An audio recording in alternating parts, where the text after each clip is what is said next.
ဒီနေ့တမီးပြပြပေးမယ်ပုံမြင်တရားတော့ကိုကိုနဲ့ပူပူပတ်စံစုရွယ်ဖြစ်ပါတယ်မိမိကမြန်မာစာလိမ့်မဲ့ဖတ်တတ်ပြီးတော့ပုံလေးကိုကြည့်ပြီးတော့ပြပြပေးမှာပဲဖြစ်ပါတယ်ဒီမိနစ်မေခင်ပဲဖြစ်ပါတယ်ကိုကိုနဲ့ပူပူဆိုရဲမောင်နှမတယောက်ရှိရပေါ့သူတို့ကမောင်နှမဆိုပေမဲ့သူတို့ကအမွှာ2ယောက်ဖြစ်နေတာကိုကိုကပိုကြီးရပေါ့နေ့တိုင်းမှာသူတို့2ယောက်စလုံးက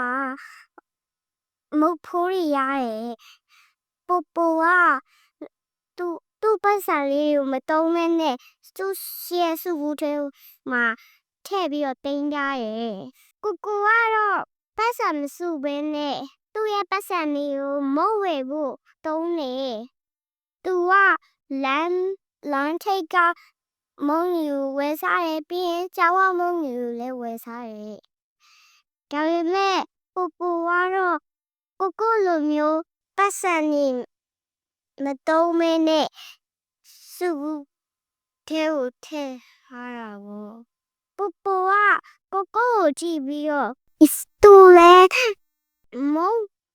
မုံနေဝဲစားချင်တာပေါ့ဒါပေမဲ့သူကစပိန်လေးတော့ပိုဝဲချင်နေသေးတယ်ဟဲ့အဲ့တော့သူကလမ်းထိပ်ကမုံနေကျောင်းကမုံနေဝဲမစားဘဲနဲ့သူ့မိထည့်ပေးလိုက်တယ်အဟင်းနေသူ့ကိုခြံထဲကခူးပေးလိုက်တဲ့အတီးရပဲစားတယ်တရားမှာသူတို့ရဲ့ငယ်ချင်းတယောက်သူ့ရဲ့ကိုပိုင်စပိန်ကြီးကိုစီးပြီးတော့ကျောင်းသွားနေတာတွေ့ရသူတို့2ယောက်စလုံးကအဲ့စပိန်ကြီး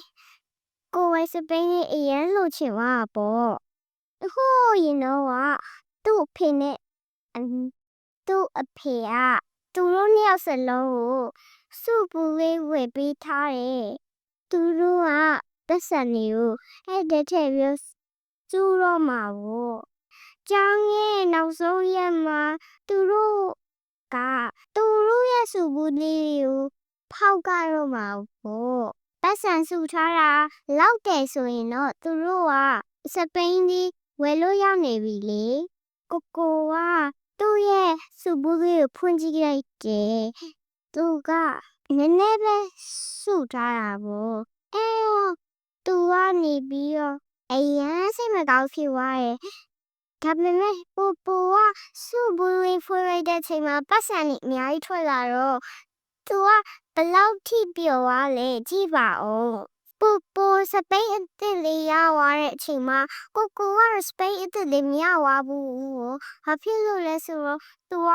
လမ်းထိပ်ကမုံမျိုးလည်းဝဲစားတယ်ကျောင်းကမုံမျိုးလည်းဝဲစားတယ်ကျောင်းပြန်ပွင့်ချိန်မှာပူကသူ့ရဲ့ကိုယ်ပိုင်စပိန်ကြီးကိုစီးနေဒါပေမဲ့ကိုကတော့ပူရဲ့စပိန်အနောက်ထိုင်ကုန်မှာထိုင်ပြီးတော့လိုက်စီးနေရတာပေါ့ဘယ်လိုဖြစ်လို့ပူကစပိန်ရသွားရလဲဆိုတော့ပူကလမ်းထိပ်ကမုံတွေကိုဝဲမစားဘဲနဲ့မုံကြီးရဲ့ကျောင်းကမုံကြီးကိုဝဲမစားဘဲနဲ့သူ့အမေပေးလိုက်တဲ့ဟင်းနေအတီးတွေကိုပဲစားတယ်ကျောင်းပြန်ဖွင့်ချိန်မှာပူကသူ့ရဲ့ကိုယ်ပိုင်စပိန်ကိုစီးပြီးပျော်ရွှင်ပြီးကျောင်းသွားရတာပေါ့ဒါပေမဲ့ကိုကကြတော့စပိန်ကြီးမရလို့ပူရဲ့စပိန်အနောက်ထိုင်ကုန်မှာထိုင်နေရတာပေါ့ပူကလည်းနောက်ထပ်ကျောင်းရဲ့နောက်ဆုံးရက်မှာပတ်စံကြီးစုလို့ပေါ့သူလည်းကျောင်းပြန်ဖွင့်ရင်ပူနဲ့တူကိုပိုင်စပိန်လေးကိုစီးပြီးတော့ကျောင်းသွားတော့မှာပေါ့ပုံမြင်လေးရတာပါပဲကွယ်ကိုတို့မမတကယ်ချင်းတို့ရေကိုလိုမျိုးပတ်စံစုမဲ့အစားလမ်းထိပ်ကမုံနေဝယ်စားမှာလားဒါမှမဟုတ်ပူလိုမျိုးလမ်းထိပ်ကမုံနေကျောင်းကမုံနေဝယ်မစားဘဲနဲ့ ပတ်စံစုမလားမိခင်ကတော့ပူပူလိုမျိုးပတ်စံစုပြီးတော့လိုချင်တာဝယ်မှာပဲဖြစ်ပါတယ်။ကိုမြင်ရတာပါပဲကွယ်